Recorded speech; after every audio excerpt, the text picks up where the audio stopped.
ابو ذر غفاری رضی اللہ تعالی عنہ یہ حدیث بیان کرتے تھے کہ حضرت صلی اللہ علیہ وسلم نے فرمایا کہ میرے گھر کی چھت کھول دی گئی۔ اس وقت میں مکے میں تھا۔ پھر جبرائیل علیہ السلام اترے اور انہوں نے میرا سینہ چاک کیا، پھر اسے زمزم کے پانی سے دھویا، پھر ایک سونے کا طشت لائے جو حکمت اور ایمان سے بھرا ہوا تھا، اس کو میرے سینے میں رکھ دیا، پھر سینے کو جوڑ دیا، پھر میرا ہاتھ پکڑا اور مجھے آسمان کی طرف لے کر چلے۔ جب میں پہلے آسمان پر پہنچا تو جبرائیل علیہ السلام نے آسمان کے داروغہ سے کہا کھولو۔ اس نے پوچھا آپ کون ہیں؟ جواب دیا کہ جبرائیل۔ پھر انہوں نے پوچھا کیا آپ کے ساتھ کوئی اور بھی ہے؟ جواب دیا ہاں، میرے ساتھ محمد صلی اللہ علیہ وسلم ہیں۔ انہوں نے پوچھا کہ کیا ان کے بلانے کے لیے آپ کو بھیجا گیا تھا؟ کہا جی ہاں۔ پھر جب انہوں نے دروازہ کھولا تو ہم پہلے آسمان پر چڑھ گئے۔ وہاں ہم نے ایک شخص کو بیٹھے ہوئے دیکھا۔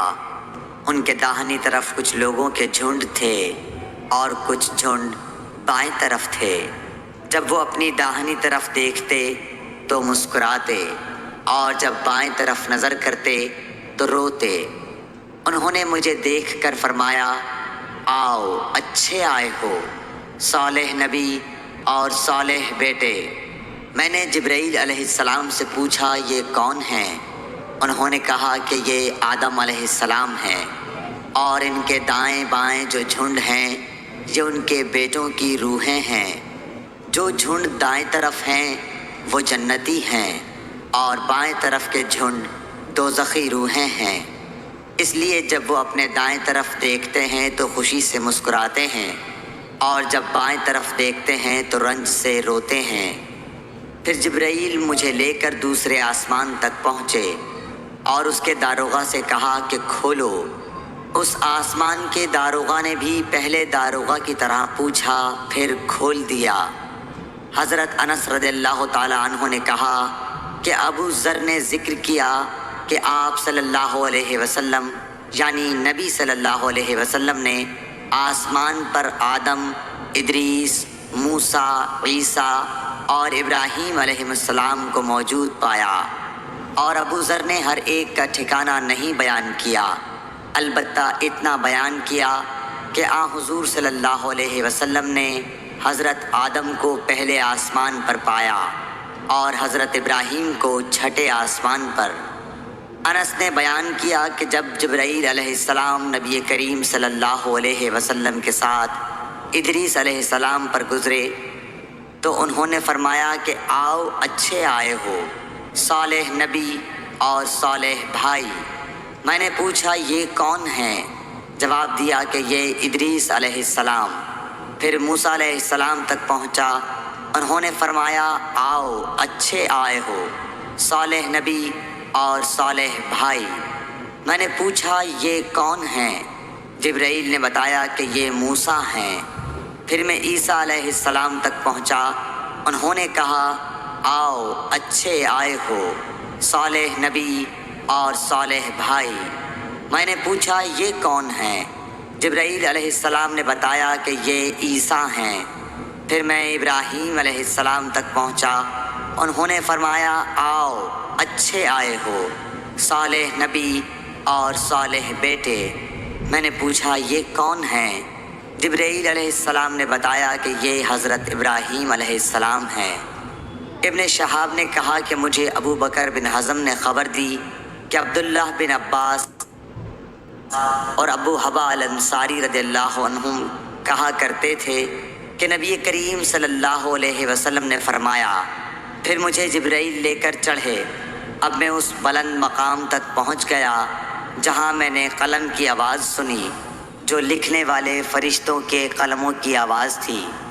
ابن حزم نے اپنے شیخ سے اور انس بن مالک نے ابو ذر سے نقل کیا کہ نبی کریم صلی اللہ علیہ وسلم نے فرمایا، پس اللہ تعالیٰ نے میری امت پر 50 وقت کی نمازیں فرض کی۔ میں یہ حکم لے کر واپس لوٹا۔ جب موسیٰ علیہ السلام تک پہنچا تو انہوں نے پوچھا کہ آپ کی امت پر اللہ نے کیا فرض کیا ہے؟ میں نے کہا کہ 50 وقت کی نمازیں فرض کی ہیں۔ انہوں نے فرمایا آپ واپس اپنے رب کی بارگاہ میں جائیے، کیونکہ آپ کی امت اتنی نمازوں کو ادا کرنے کی طاقت نہیں رکھتی ہے۔ میں واپس بارگاہ رب العزت میں گیا تو اللہ نے اس میں سے ایک حصہ کم کر دیا۔ پھر موسیٰ علیہ السلام کے پاس آیا اور کہا کہ ایک حصہ کم کر دیا گیا ہے۔ انہوں نے کہا کہ دوبارہ جائیے، کیونکہ آپ کی امت میں اس کی برداشت کی بھی طاقت نہیں ہے۔ پھر میں بارگاہ رب العزت میں حاضر ہوا، پھر ایک حصہ کم ہوا۔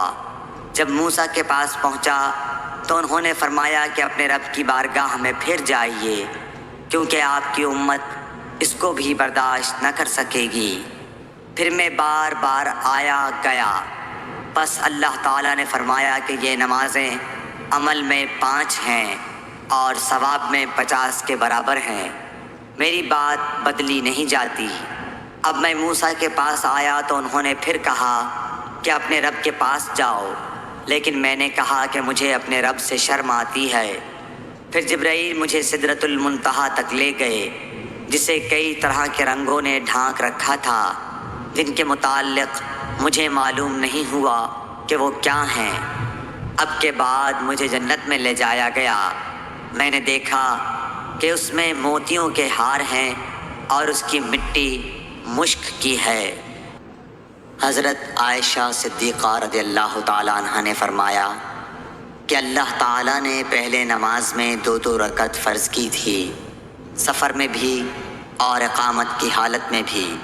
پھر سفر کی نماز تو اپنی اصلی حالت پر باقی رکھی گئی اور حالت اقامت کی نمازوں میں زیادتی کر دی گئی۔ ام عطیہ سے روایت ہے، انہوں نے فرمایا کہ ہمیں حکم ہوا کہ ہم عیدین کے دن حائضہ اور پردہ نشین عورتوں کو بھی باہر لے جائیں، تاکہ وہ مسلمانوں کے اجتماع اور ان کی دعاؤں میں شریک ہو سکیں۔ البتہ حائضہ عورتوں کو نماز پڑھنے کی جگہ سے دور رکھیں۔ ایک عورت نے کہا یا رسول اللہ، ہم میں بعض عورتیں ایسی بھی ہوتی ہیں جن کے پاس پردہ کرنے کے لیے چادر نہیں ہوتی۔ آپ نے فرمایا کہ اس کی ساتھی عورت اپنی چادر کا ایک حصہ اسے اوڑھا دے۔ اور عبداللہ بن رجاء نے کہا ہم سے عمران قطان نے بیان کیا، کہا ہم سے محمد بن سیرین نے، کہا ہم سے ام عطیہ نے، میں نے حضرت صلی اللہ علیہ وسلم سے سنا اور یہی حدیث بیان کی۔ حضرت جابر بن عبداللہ رضی اللہ تعالیٰ عنہ نے تہبند باندھ کر نماز پڑھی، جسے انہوں نے سر تک باندھ رکھا تھا اور آپ کے کپڑے کھونٹی پر لٹکے ہوئے تھے۔ ایک کہنے والے نے کہا کہ آپ ایک تہبند میں نماز پڑھتے ہیں؟ آپ نے جواب دیا کہ میں نے ایسا اس لیے کیا کہ تجھ جیسا کوئی احمق مجھے دیکھے۔ بھلا رسول اللہ صلی اللہ علیہ وسلم کے زمانے میں 2 کپڑے بھی کس کے پاس تھے؟ محمد بن منقدر نے کہا کہ میں نے جابر رضی اللہ تعالیٰ عنہ کو ایک کپڑے میں نماز پڑھتے دیکھا، اور انہوں نے بتلایا کہ میں نے نبی صلی اللہ علیہ وسلم کو بھی ایک ہی کپڑے میں نماز پڑھتے دیکھا تھا۔